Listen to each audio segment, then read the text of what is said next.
প্রতিটা এমপ্লয়ির first name, middle name এবং last name দেয়া রয়েছে। এখন প্রয়োজনের ক্ষেত্রে আমাকে বলা হয়েছে যে প্রতিটা এমপ্লয়ির মিডল নেমগুলো রিমুভ করার জন্য।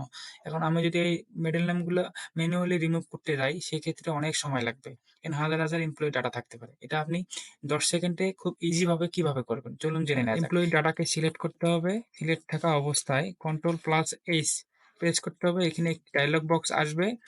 এইখানে আপনাকে টাইপ করতে হবে প্রথমে স্পেস মাল্টিপ্লাই স্পেস, নিচে টাইপ করতে হবে শুধুমাত্র একটা স্পেস দিতে হবে স্পেস। ওকে, আমাদের কাজ শেষ। এখন শুধুমাত্র আমরা রিপ্লেস অল করে দিলে আমাদের মিডল নেমটা অটোমেটিক ভাবে ডিলিট হয়ে যাবে। আমরা রিপ্লেস অল করে দিলাম।